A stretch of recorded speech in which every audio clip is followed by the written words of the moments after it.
Hi there, and welcome to the Living with SMA podcast.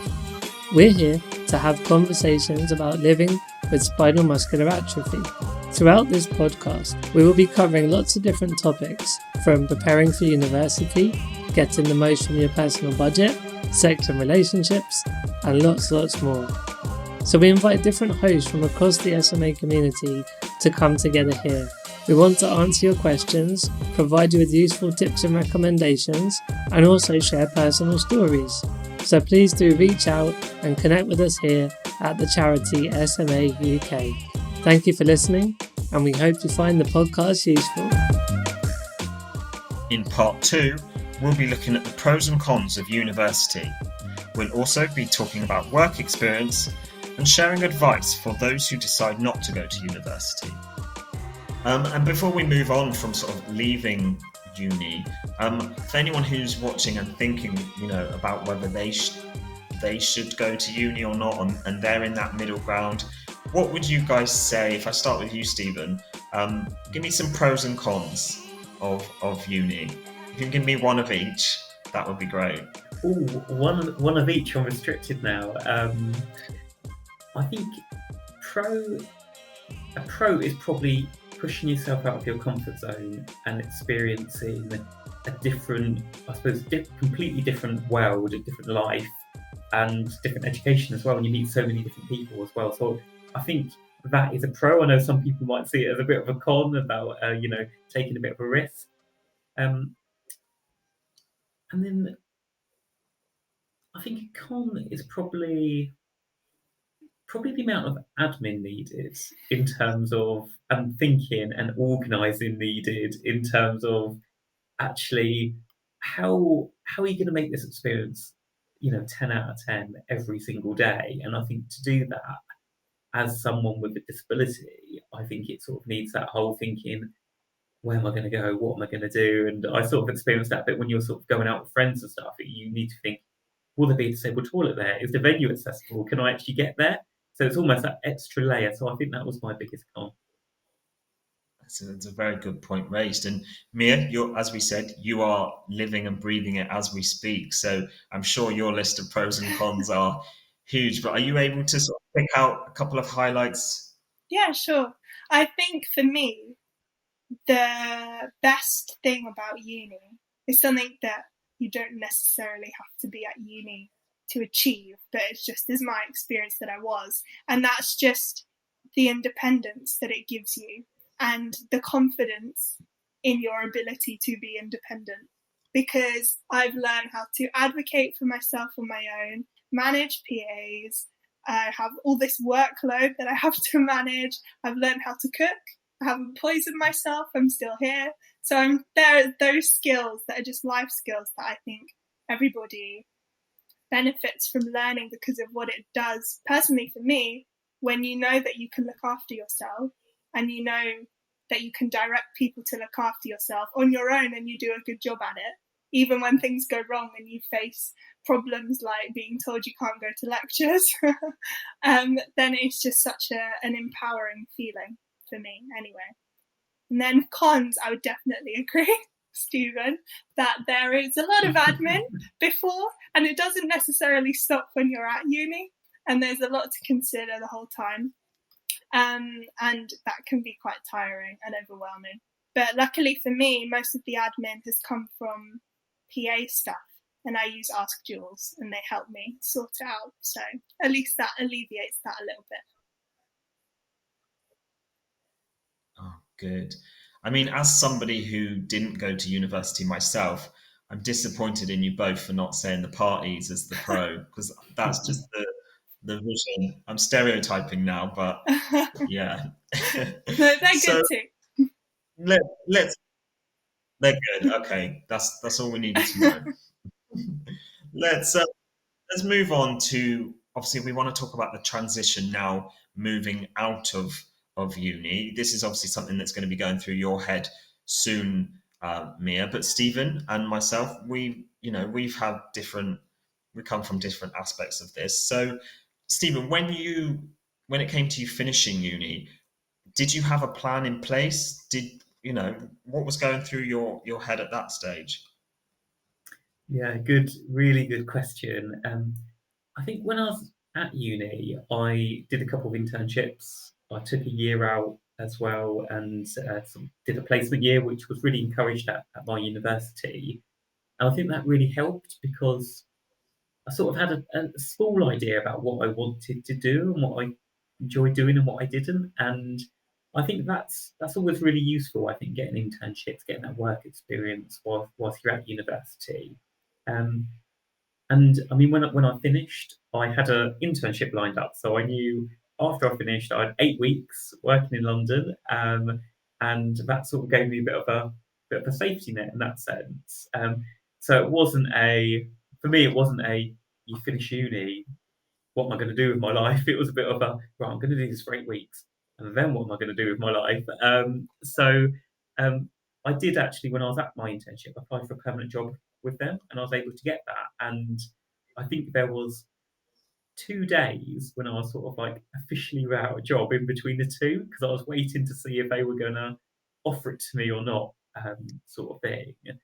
And I suppose it worked out quite well in that sense. But what I would say is I did apply for a lot of graduate jobs, which I didn't get. I really sort of pushed for them. I did a lot of applications. I was sort of going for a lot of the mainstream graduate jobs because I think I really wanted something that will sort of lead me on to greater things. So that's why I was sort of going for those graduate roles. And that took quite a lot of resilience in terms of going to interviews. I can't even remember how many interviews or assessment centres I went to, sort of taking that time out and sort of getting knocked back again and having to keep going and keep going and keep going.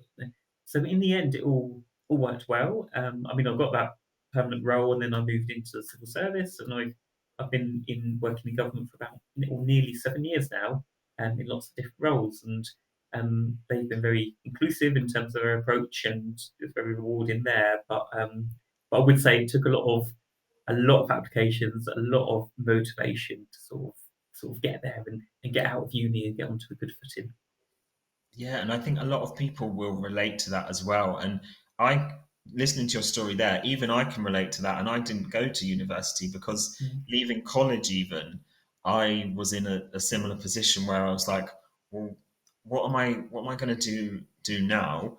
And you fire out all these job applications and interviews, and then there's only so many knockbacks you can get where you're just like, what am I going to do? And obviously, not everybody's as lucky to have or in a position to have internships lined up that could potentially lead to Mhm. job roles, especially if you've spent a couple of years at uni and then it's almost like you're kind of forced to move back home. And some people can maybe see that as a step backwards, or they can get sort of stressed about that because job searching is hard. Um, from personal experience, I when it came to sort of leaving college and doing job searching, I wasn't really getting anywhere. And similar to you, Stephen, I went down the work experience route of, right, I need to get some experience on my CV, sort of under my belt, and see where that goes. And I volunteered in various settings, sort of school office environments, trying to get some admin experience before I actually got my first paid admin role, which I then stayed at for over 8 years. So yeah, I think we can agree here that maybe work experience is maybe a good route to go down. Mia, have you had any sort of work experience or internship experiences whilst you've been at uni? Yes, I have. I did a remote internship with this professor at UCL a month ago, and that was good because it was remote, and that meant that I didn't have all the logistical things of traveling, and it also gave me insight into what a career in research might look like. And I don't know if that's what I want to do. I've also found that through different societies you can get experiences of different things. So I'm doing a psychology degree, but that wasn't always my plan.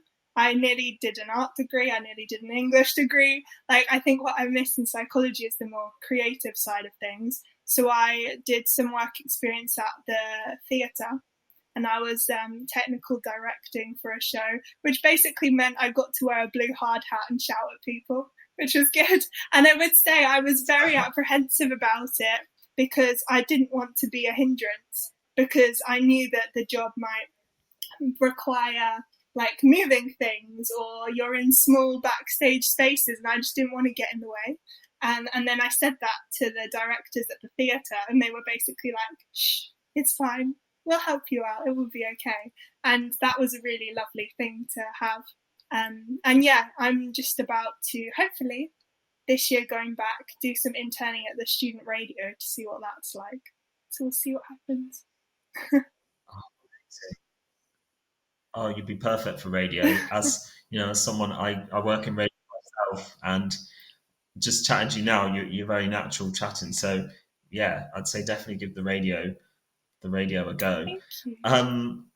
And even when it comes to the work experience, and work experience and employment in general, you have to think about more things than most people do. So when it comes to employment, you know, we're not just thinking about getting any old job. We have to think about the access. You know, we're talking toilets, we're talking parking, the height of your desk or door widths. There's so many things that maybe people don't think about. Was that an issue for you, Stephen, when you first started getting into employment? Yeah, I mean, I think because I was looking for sort of the bigger companies and bigger employers, sometimes it's a bit of a, not always, but sometimes it's a bit of a given that they are going to have lots of those accessible facilities and all of that. So I think, I mean, I live just outside London, so I was sort of looking in London, around London, sort of thing. And I think I'm quite fortunate in that position that I had access to quite a lot of sort of choices about where to apply. But then I remember, you know, sort of early in my career when I was potentially looking at smaller companies, that was definitely a barrier in terms of offices are really small, they don't have the equipment, and sometimes as well, I think perception as well can be an issue. So some employers think, oh, are they gonna, which is completely wrong, but are they gonna perform as well as others, or will they need a lot of time off? Which doesn't come into the conversation, but employers definitely sometimes think about. I think, which is a bit of that invisible barrier sometimes in lots of senses.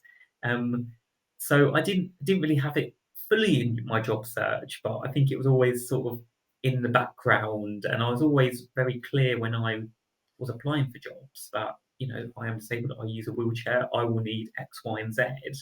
Um, and I think there's always a bit of an assessment about how that employer deals with that and how they open that conversation with you, and you can sort of judge them as well about whether you want to work for them. So I think it's a bit of both ways as well. Yeah, no, I completely agree with that. And Mia, you're sort of nodding your head then. Are these all similar things that are going through your head? As I know you've got another year of uni left to go, but I suppose that at some stage throughout this year, as you're busy and focusing on your current work, you have to kind of think ahead and start planning, because you can't just let the time come and think, oh, I finish uni next week, what am I going to do now? You almost need to be setting those foundations now. Is that something you're in the process of doing, or are you coping well with that? It's something I'm thinking a lot about, definitely. But I also relate to what you've been saying from an applying to uni point of view, because I was really apprehensive about even putting on my UCAS applications about my disability, because I didn't want people to make assumptions or to think that it might cause problems that they don't want to try and solve. But I just did it in the end, and it seemed to work out okay.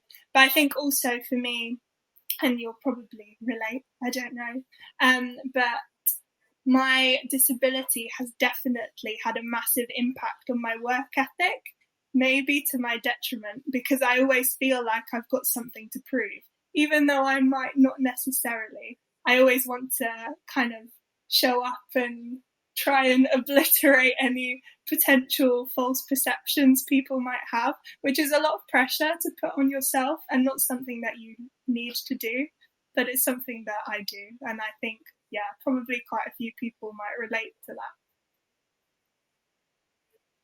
Yeah, I think you have sort of hit the nail on the head there. And I think a lot of people with disabilities in particular I think we all feel sometimes that we want to break down those negative stereotypes or almost prove to not just ourselves but society that we are, regardless of our disability, we have skills and we can contribute to a workplace environment. Stephen, have you got any thoughts on that?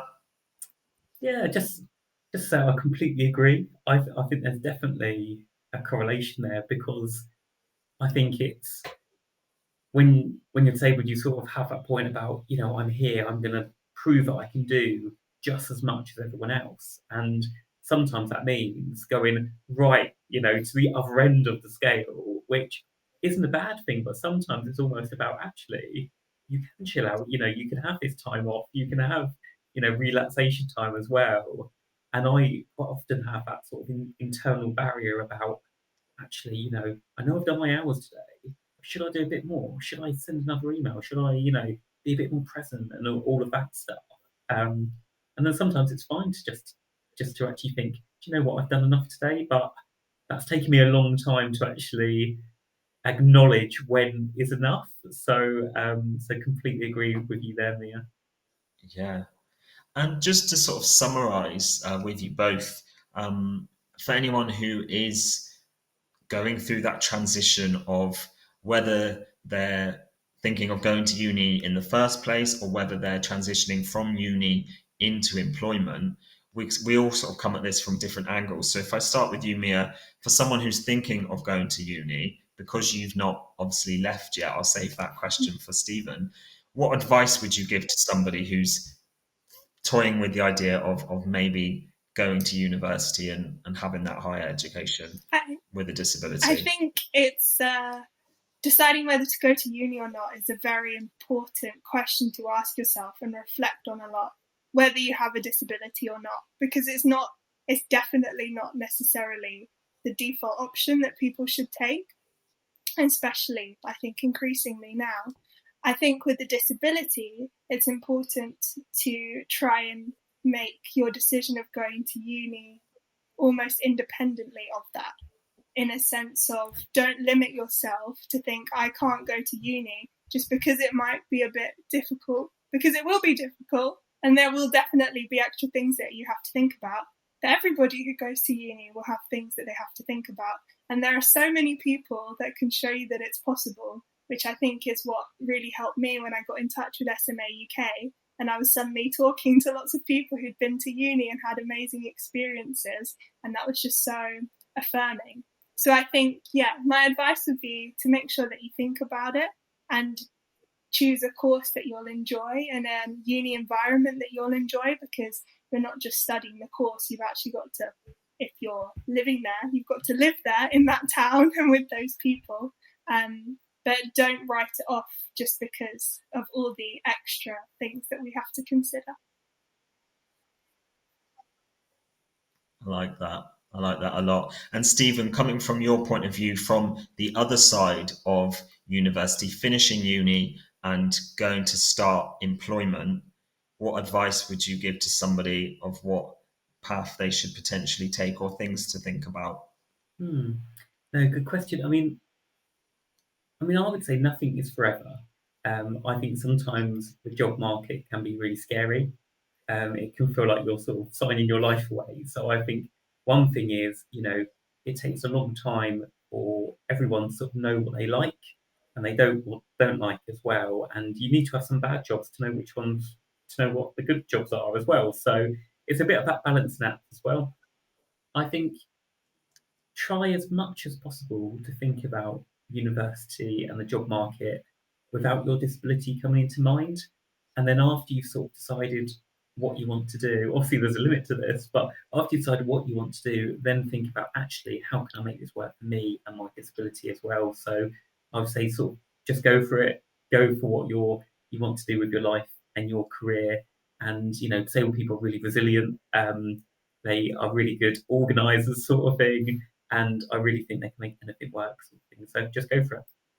Fantastic. And from a third point of view, from myself, I just want to say for anyone who's thinking that maybe university is not for me, just like I did, I personally made that decision that I wanted to end sort of coming out of education and go straight to employment, again, that's another option that is just as valid. Don't feel pressured just because friends and family have gone down that route. You can still have a successful career and be passionate and contribute to a workplace and gain skills and progress within a company, regardless of whether you take that higher education or not.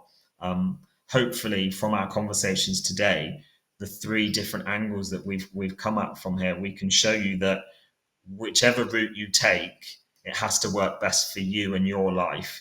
And we're all on these different paths, but we're happy and we're in the position of where we want to be. So hopefully, we've proved that. So yeah. Guys, I think we've covered everything that we wanted to talk about today, and I just want to wish you both the best of luck. Mia, with obviously coming to the end of your studies this year, best of luck with everything. I really hope that transition to employment works out well for you, and Stephen, yourself as well. I really hope employment continues to go from strength to strength. And yeah, just I think we're all just keep up what we're doing. And yeah, if anyone has any questions watching today, feel free to get in touch with SMA UK, and I'm sure we can signpost you. But thank you, guys. We've come to the end of our episode. You've been fantastic guests. Is there anything you want to say before we end?